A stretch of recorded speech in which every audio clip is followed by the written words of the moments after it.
Andoni, it appears a deal for Bradley Barcola is close. How likely do you feel it is that it will get done? And will it be one winger or two wingers before the deadline? As you know, no, we are trying to sign in that position, no? And also, as you know, we cannot talk about players that right now are not ours, but it's evident that we are trying to improve or try to fill that position because we don't have the numbers, and I hope we can have good news soon, but we are still not there. I know we spoke about Cody Gakpo the other day, but whether you get one winger in or two wingers, what is the future for him? What guarantee can you give that he will be here beyond the deadline? I can say what I said the past week, and even after the performance he had in the first game, I say the same again. No, he's playing very well for us. He's been very good since he came back from the World Cup after the holidays. Very good attitude, and I hope we can keep him at that level because I think he's been very influential in our games. Yes. So he's not going. No. You know, is when the market is open. You know, we have 20 a lot players or almost 30 players. That you cannot guarantee anything with anyone, and you never know who is going to arrive. I would like to know how the market finishes, and then we finish with this one, and this one.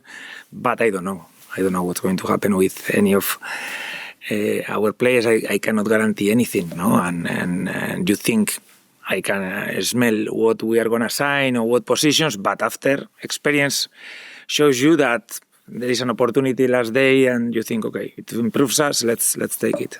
Let's talk about football and looking ahead to this game against Nottingham Forest. What balance do you feel you need to find between that attacking threat that you obviously have and keeping things tighter at the back? Yeah, that's the key. You said the balance, no? Because you don't want to lose this, the offensive side, the fluidity, the arrivals with numbers. But obviously, we were punished the other day, no? Especially in the first goal. I think we don't do a proper lockdown, and I think we've been definitely working on it. It's nothing new from like we've started this week. It's something that we always want to control, but. There is a balance. We cannot go from one way where we send a lot of people forward to after, no, we keep everyone so we don't arrive with numbers, everything looks very stale, and I think it's a matter of identifying the situation. You cannot be with the joystick every time with the player. No, they smell, there are players that are very good at smelling, okay, there is real danger, I can take the risk of going.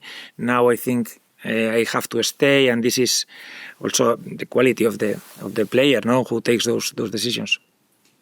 Andoni, you mentioned the potential of the Barcola deal. Last week you talked about the possibility of two players coming in, possibly even three. If you were able to put a number on your confidence level of getting not just Barcola but perhaps one more, where do you sit with that? I don't know what's going to happen. You know, it's not. We have to be patient for another, even myself, for another 4 or 5 days, and then we will know, and then I will be comfortable the 1st of September, or the 2nd in this case, when they tell me, okay, this is who we are, this is the options we have, and then we can really start thinking, okay, then we might start thinking in the players in these positions. But right now we don't know. I have in my head, you know, what I want. We've been talking not now, since the beginning with the club, and they all know also what we want, and then it's a matter of closing the deals. Personally, you've managed some huge occasions in Europe, of course. This weekend you'll step out at Anfield in the Premier League as Liverpool manager. Is that moment lost on you, and what kind of emotions spring to mind when you think about what might happen walking out? No, it's definitely a special moment for me to play your first Premier League game at Anfield. I think I already felt it in pre-season. So when the competition starts, for me, it's going to be I will be thinking on the game and the things that I need to think, but I think it's going to be emotional. And I think it has to be like this, no? It's a special place. I've had to fight a lot to arrive to this place, and I hope everything goes well and I can enjoy also the game. And in terms of Nottingham Forest, what do you expect from an Oliver Glasner side who have suffered back-to-back defeats in their opening 2 competitive fixtures? Yes, I think he has been very successful. Here we know him from the Premier League. We've played against each other quite a lot. And you can see straight away the shape. They don't concede a lot of chances. The other day against Leeds was a very tight game. Not a lot of chances, and Leeds won because they scored a free kick in the 90th minute. But probably Forest even had more chances than Leeds until that moment. And we will have to earn every chance. They don't give you nothing for free. It's no, you have to be very good on the ball, be patient sometimes, because they defensively are very solid, are very good, and after they have also very good players up front, like every Premier League team, no, and we have to control those situations, especially as you said in your first questions, no, in the transitions, because they also have good threats in the counter. Mike? Andoni, I know it's only the first league game last weekend, and you've spoken about the getting the balance right. In terms of defensive responsibility for your midfielders, and you said there the players can sense, they can sniff out what's happening. Have you needed to give them instructions after what happened last week to let them know they can't all go at once? And is there various trigger points for them to be able to see when one goes and when one sits? Because not everybody can go at the same time. Yeah, obviously we cannot tag with everyone and then leave everyone at the back, no? But also there is a balance there. I don't want to tell Ryan Gravenberch don't do those, don't carry the ball and don't arrive to the box, because I think we scored against Monaco. The goal we scored, I think, is 1-2. Is Gravenberch, Szoboszlai, then a pass to Alex, and he scores. And no one asks me, why are you leaving Ryan Gravenberch and Szoboszlai there on the edge, both together? No, they said, woof, incredible goal, lovely goal. You know, there is a balance there. There is a recognizing the situations from the others also, how we can balance those numbers with other positions, but sometimes you have to accept, and I don't want to keep all the time the players also like, I'm opposite half, I have to stay here, like one fullback goes, the other has to stay there. No, because one has gone, I have to stay here, depending the situation, depending where is your opposition. If your opposition is also very low, we have the numbers at the back, probably it's safer to go. If they are kind of leaving players in behind, we have to be careful. Recognizing those situations is the job we have to do now, yes. What steps do you think you can take to sort of allow the players and the players you've got and the talents they have to exert more control? 'Cause if you look at the game last week statistically, it was all Liverpool. Yeah. But if you look at the game and you were there and saw it, it didn't feel like that. I felt we controlled the game, honestly, quite well the other day. Obviously, you concede two transitions and you can tell me, no, but you concede. It's true. But I think we had a meaningful possession. Sometimes you have possession. I felt like we were quite direct in our attack. We stayed most of our games very far. And I was feeling during the game, sometimes you feel, I was always feeling we are closer of scoring than Newcastle are during most part of the games, no? But it's true that you don't win, you draw 2-2, and you cannot change this. But I felt we did a lot of good things the first game. Thank you. Carl? And sorry to ask about individual players again, but no Chiesa or Elliott in last week's squad. They've obviously not played a lot of football over the last year. How do you view their futures? Are different circumstances. Fede is not available. He felt the game against Como. He felt something at the back, and it's a small muscle injury, and he's not available. And I think with Harvey, with Chambers, with some of the players that I decide, because I can only choose 20 to leave them out, I think it's a matter of finding the balance on the bench, no? And in Harvey's case, I think he's trying, he's improving every week, he's improving, but I prefer other options, no? Probably I was in doubt with James McConnell. in terms of getting into the squad, and I decided to put James in the squad.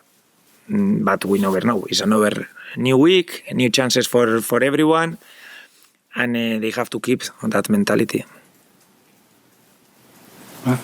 Andy, you obviously strengthening in those wide areas has been the priority all summer. Is that sort of the extent of the business you expect to do, or are there other areas of the squad that you ideally would like to address before?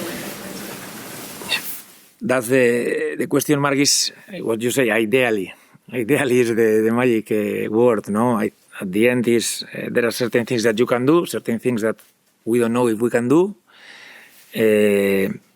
But it's true that the priority has been strength in the wide areas. Still, we have 4 or 5 days. I'm sure if we can improve other areas, we will.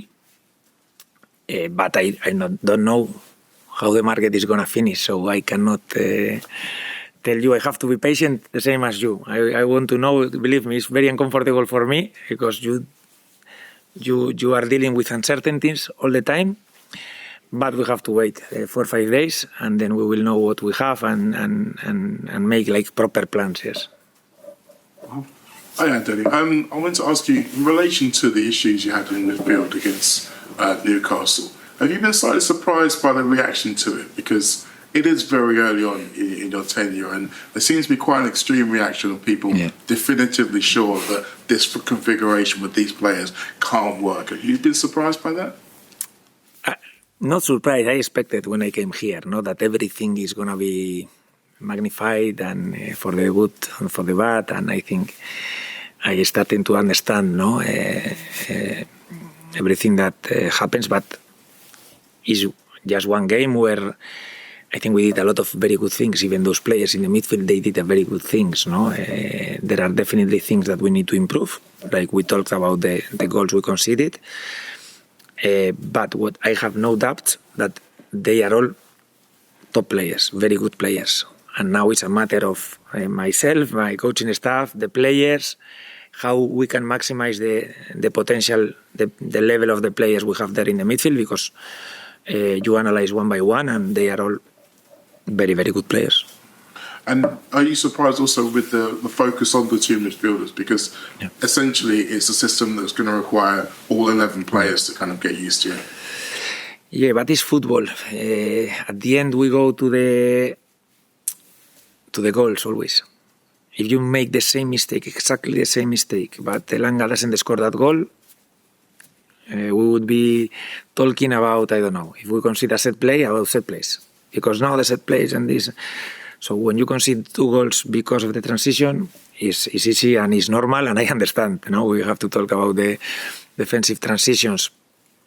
I think we improved during the game, even in that aspect. I think second half we were much, much better in terms of leaving the numbers, the proper players behind, and I think the first goal probably is more to blame than the second one in terms of how we position when we lose the ball.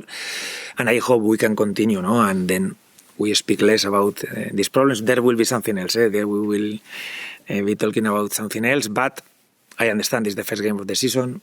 We don't win because of these mistakes, and we are talking about these defensive transitions, so it's normal. Do Adam and Toby then break us? Finally, just if 1 and 2 attacking players come in, as you mentioned, would you be satisfied with the squad depth comes to the best? Yes, I didn't get the first part. I think you were saying earlier about why the attacking players and that Yes. priority. If 1 comes in terms of Bradley and maybe a second comes in, would you be satisfied with the squad depth on the best? It will depend on the rest of the positions, on what we sign in the rest of the position, who is leading in the rest of the position. I think you have to be looking at the overall picture. It's not just in this position on the other one. I think we know from the beginning, I think, our demands. I think first day I arrived here, I told you a little bit, is the wingers, because we lost especially Mo Salah from past season, and then tricky situations with the players that we have in long-term injuries, that we are probably down a player there in some positions, and those have been our main issues. But if we can improve in other areas also, we will. Toby? Hi, Andoni. How impressed were you with Jérémy Jacquet's Premier League debut last week? And how do you see his partnership with Virgil van Dijk developing this season? I think he played very well, considering his first game.